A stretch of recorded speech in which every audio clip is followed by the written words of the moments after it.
Une campagne de sensibilisation initiée par le ministère du Tourisme et le JMIEMOA a été lancée ce mardi à Abidjan en vue de la modernisation et de la bancarisation de l'industrie touristique en Côte d'Ivoire. Nous en parlerons dans ce journal. Et puis toujours dans ce journal, nous parlerons aussi des préparatifs des fêtes de fin d'année dans les villes de l'intérieur de la Côte d'Ivoire, notamment à Daloa et à Diokwe. Bonsoir à tous et bienvenue au journal de Business 24 Africa. D'ici quelques années, le cash va se substituer au paiement électronique dans les hôtels, restaurants et autres lieux touristiques en Côte d'Ivoire. Une campagne de sensibilisation et de souscription aux produits de la monétique a été lancée à cet effet ce mardi à Abidjan par le ministre du Tourisme, Roger Kakou. Cette initiative de la Fédération nationale de l'industrie touristique ivoirienne, en abrégé FENITOURSI, et le groupement interbancaire monétique de l'UEMOA, JMIEMOA, vise la modernisation et la bancarisation de l'industrie touristique en Côte d'Ivoire. C'est un reportage de Lawani Babatunde, commenté par Max Sourbi. C'est parti pour 10 mois de sensibilisation des acteurs de l'industrie touristique ivoirienne sur l'accès au paiement électronique. Pour s'héberger, s'offrir un repas, une boisson ou encore s'acheter un bien ou un service quelconque, les 2 millions de touristes locaux et étrangers qui visitent chaque année la Côte d'Ivoire pourront désormais utiliser une carte de paiement électronique au lieu du cash. La FENITOURSI et le JMIEMOA entendent ici redynamiser et bancariser l'activité touristique dans le pays. Lorsque la FENITOURSI a manifesté en fait son besoin, qui est le besoin en fait de l'industrie touristique, c'est-à-dire le secteur hôtelier, les restaurants, les agences de location de véhicules, les maquis, etc.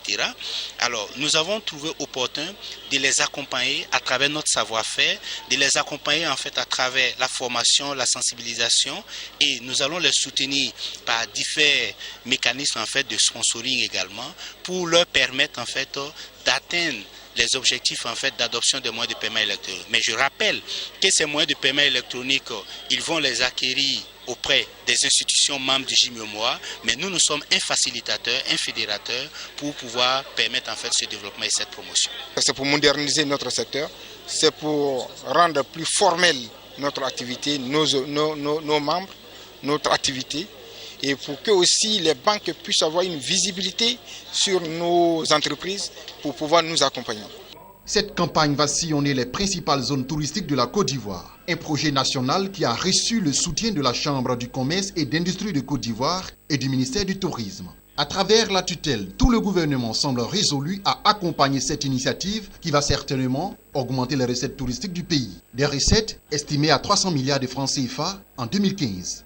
Le ministère du Tourisme soutient cette initiative de la FENITOURSI, encourage le président et les responsables de la FENITOURSI pour cette très belle initiative et remercie le JMIEMOA, qui est le groupement interbancaire monétique de l'espace UEMOA, qui dépend de la Banque centrale des États de l'Afrique de l'Ouest, la BCEAO, pour cette campagne de sensibilisation et de souscription. Après ce lancement officiel, s'ensuivront des panels pour le renforcement des capacités des acteurs du tourisme. Une tournée d'information et de sensibilisation et le suivi et l'évaluation de cette campagne. Si les résultats sont satisfaisants, l'exemple ivoirien va être décuplé dans les 7 autres pays de l'UEMOA. Voilà, rendons-nous à présent dans le centre-ouest de la Côte d'Ivoire pour parler des préparatifs des fêtes de fin d'année. Comme chaque année, le mois de décembre est consacré aux fêtes de fin d'année. La Noël, la fête de la Nativité dédiée aux enfants, et la Saint-Sylvestre. À Daloa, dans les grandes surfaces, les marchés, les ateliers de couture et de coiffure et bien d'autres l'ont s'affaire pour rendre ces moments de célébration plus joyeux et plus attrayants. Suivons le compte-rendu de notre correspondant sur place, Emmanuel Kouadio, commenté par Lawani Babatunde. Noël, c'est dans quelques jours, mais déjà, la fièvre de la fête s'est emparée de Daloa, la capitale du Haut-Sassandra. Magasins, supermarchés et autres commerces sont décorés aux couleurs de Noël. Guirlandes lumineuses, paillettes, arbres de Noël, tout est mis en œuvre pour créer des espaces magiques et féeriques. Cette année encore, c'est la foi aux jouets et aux jeux éducatifs. Il y en a partout dans les rues, chez les vendeurs occasionnels et dans les grandes surfaces de la cité des Antilopes. Nos magasins sont bourrés de jouets, tout type de jouets, intéressants, les uns après les autres, Et nous avons, n'est-ce pas, lancé l'appel à tous nos parents de Daloa, à tous nos petits-enfants. Non loin de là, se situe le magasin de Dame Fadoul. Pour elle, les fêtes se préparent et elle s'y attelle depuis 3 mois pour satisfaire parents et enfants. Je vends des jouets, je ne me plains pas, ça marche. Isabelle Malan vend des jouets dans un modeste magasin à la rue du Commerce. Elle estime que les choses démarrent timidement. Cette année, ça se déroule un peu timidement. Pour les clients, les prix sont très abordables et toutes les bourses y trouvent leur compte. Relativement, les prix sont très abordables, puisque par le passé, c'est pas facile. Mais avec le temps, les prix ont vraiment baissé. Les périodes de fête sont propices pour les couturiers. Une occasion rêvée pour faire recette. La clientèle est abondante et le travail s'intensifie. Vous-même, vous constatez dans l'atelier là-bas, il y a plein d'habits qu'on n'est pas encore retirés. Bon, il y en a d'autres aussi qu'on n'est pas encore cousus. Bon, on est dessus quoi.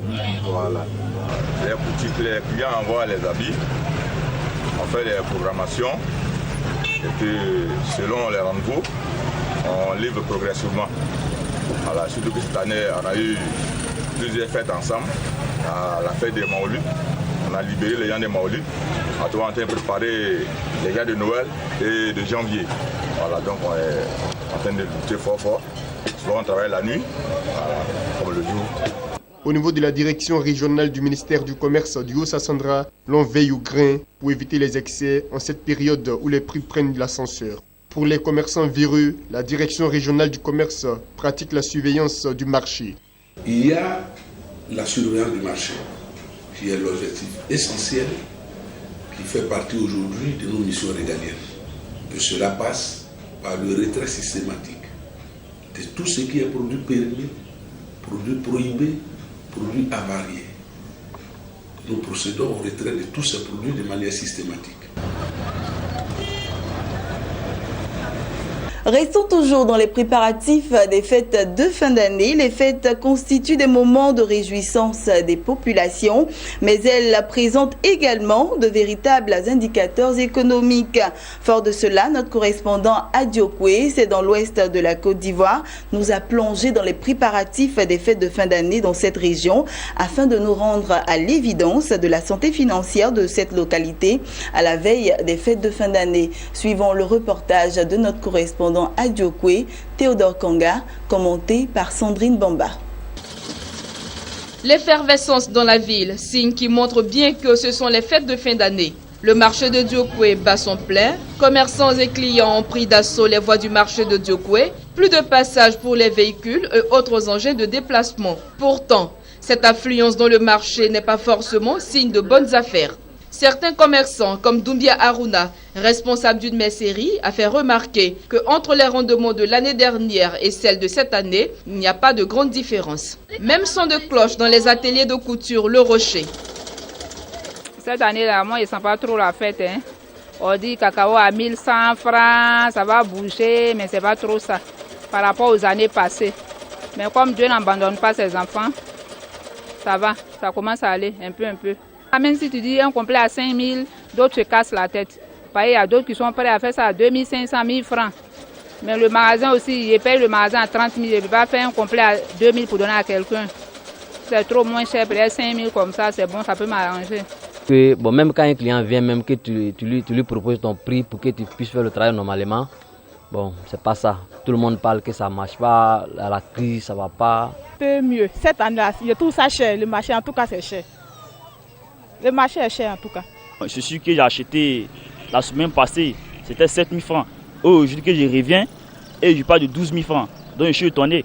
Et bon, je demande pourquoi. Mais maintenant que les traçons sont chers. Je trouve que c'est un peu cher puisque quand on se plaint, devant le vendeur, il nous apprend que vraiment le transport, vu aller à Abidjan, acheter les marchandises, c'est un peu coûteux.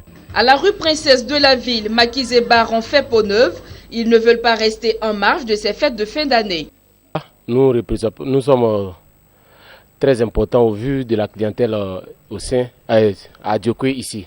Donc pour cela, nous faisons chaque 6 mois, nous refaisons la peinture. Donc pour satisfaire la clientèle. Quant aux vendeurs de poulets, ils déplorent le manque de clientèle, les taxes élevées et la concurrence déloyale que leur livrent les commerçants opportunistes qui s'installent à tout point de rue. Avant, on vend poulet ici, poulet là ça marche. Comme maintenant, là, actuellement, là, ça ne marche pas.